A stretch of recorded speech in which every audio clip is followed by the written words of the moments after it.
Not only shocking, but shameful, the UN says. It has pored over the first and last name of every victim and the date and location of their death. But although the figures are horrifying, to rebel activists on the ground who say they witness daily massacres, they're not at all surprising. 6 weeks ago, the Syrian Observatory for Human Rights put the death toll at 40,000.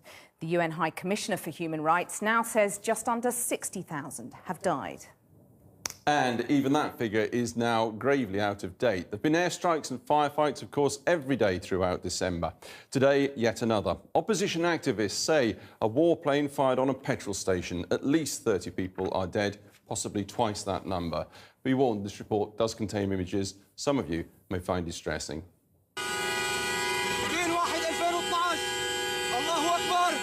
Truly shocking. The words of the UN officials. Syrians need no persuading of that. The figure that now 60, not 40,000 are dead in a war approaching 2 years old will surprise nobody here. Today, at least another 30 or so added to that death list. Somebody fired missiles into this petrol station. They'd had none here for 4 days.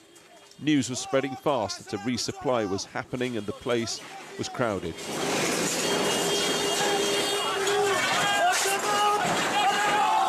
Vulnerable human bodies. Metal, concrete, fire and high explosive. We can only show you a little of what took place here.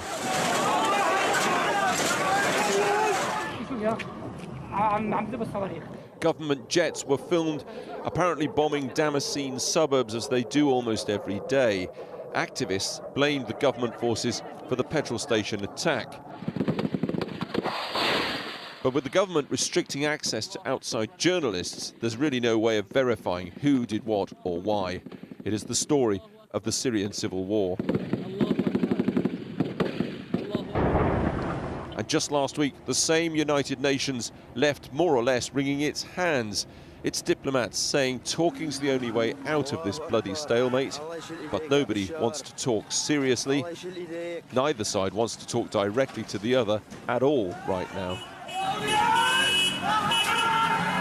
So it looks set to continue with thousands more probably dying and being maimed.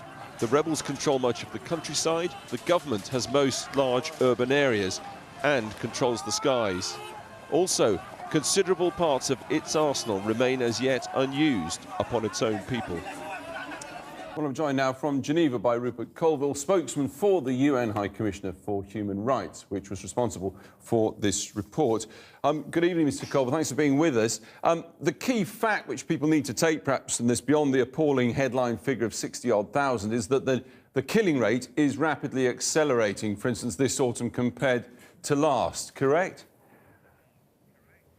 That's right. In fact, well, if you compare the two summers, the summer of 2012 was about 5 times as many people killed, we think, compared to the previous summer, 2011.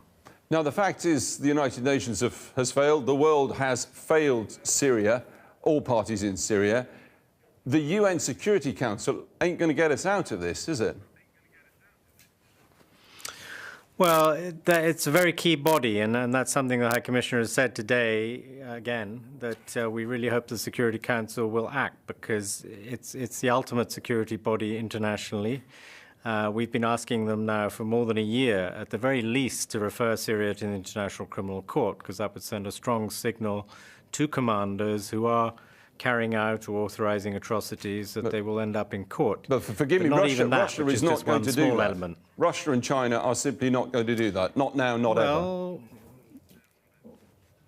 That one can't be sure of that. They have done in the past. So that is just one thing. It's just one element. But clearly, there's been a failure. I mean, very clearly, internationally, collectively, we've all failed to get a grip on this conflict. It's not easy. The geopolitical situation is extremely difficult for Syria, but we have failed, and I think we have to recognize that. And hopefully, if one little glimmer can come out of this very large figure that we've believe is now the case for the casualties, it's that it might shock people into trying to do something a bit more to end this conflict. And in fact, I mean, it is true, sadly, but the UN does bear some direct responsibility. I was in Syria, for instance, last spring, listening to Kofi Annan saying we are at a tipping point. I saw no evidence for that on the ground almost a year ago. The UN has been calling this very publicly very wrong for some time.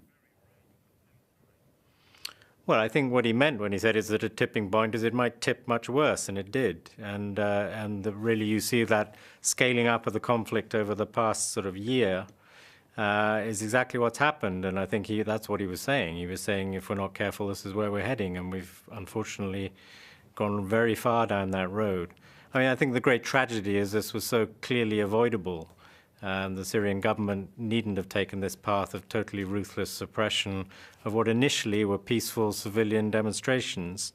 They chose to crush them, and gradually the opposition has grown stronger, more bitter, more men, better armed, and as a result a full-fledged conflict has materialized, and now atrocities are being committed by both sides. Just very, very briefly, is there any straw to grasp at here? Any hope possible in the Security Council? Well, you know, that's the high political level, and I really hope so, but I can't predict anything. I think, you know, if there's any hope, it's that all conflicts do end one day. It could be tomorrow, it could be 6 months, it could be a year. If it's a year, tens of thousands more people will die. That we can be very sure of.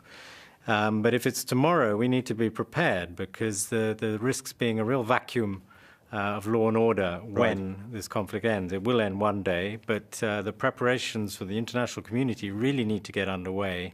Otherwise, we risk, you know, years of instability and an ensuing, evolving disaster. And there's no sign of them in place. Ms. Culver, thanks very much indeed for that. Kathy. Thanks, Alex. Well, joining me now is Rim Turkmani, a Syrian activist from the Building the Syrian State movement.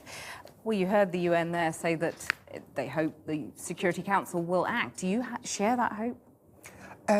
I'll only be hopeful if the nations around the Security Council do agree on one solution before they go for voting. Right now, there are some signs that they are coming to a conclusion that the only solution in Syria is going to be a political solution, and we can't just blame every nation, blame the Russians or the Chinese or the Americans for not reaching the solution. They all have to sit around one table and agree on one solution. And that you're skeptical that that will happen anytime soon? Eventually it's going to happen, but we obviously failed the Syrians. I mean, you know, whether it's 40,000 or 60,000, it's still a horrific figure. And the international community failed the Syrians. Of course, the Syrian regime, you know, had the lion's share in the casualties and has the main responsibility. Still, the nations which became now an active player in this conflict are not behaving responsibly. And you're in contact with a lot of people out there. How much more of this do you think they can tolerate? It's already beyond any level of tolerance. Unfortunately, most of the other Syrians who are still alive are worrying about the very basics of their lives, you know, electricity, heat, food, shelter. We're talking about a country where 10% of the population is internally displaced. About 500,000 are now refugees outside the country, you know, living in tents in this very, very cold weather. So people lost any hope in a solution soon, and they're just leaving things to fate and the hope that something one day will change. But there is nothing on the ground that tells us that anybody is going to be able to settle this soon, neither militarily nor politically. This is why the international community has to move, and to move quickly, because this is just unacceptable. Yeah. People keep on talking about this entering the final phases, and yet, as you say, there's no sign of anything being resolved soon. How long do you think it'll be before Assad, the regime, crumbles? It's very difficult to estimate. I can tell at least that in the coming 2 months, nothing decisive is going to happen. It's very difficult to predict what the regime is going to do. However, in the areas that it's still in control of, it remains to be strong. The regime still have control of the airspace, even in the area over the areas under the control of the opposition. So that gives it the upper hand in the killing in these areas. Doesn't the opposition have to take some responsibility, though, given that the opposition itself is fractured? It does have some responsibility, indeed, but it's not the main player. The regime is still the main killer right now is still the regime, so it has the main responsibility. The opposition politically is not very strong, so the political scene in Syria is still empty. Not the opposition, not the regime, nor the opposition are able to fill it. This is why we need strong pressure from all the international community to force everyone to sit around the negotiation table and reach a political solution. Rim Turkmani, thank you very much for joining me.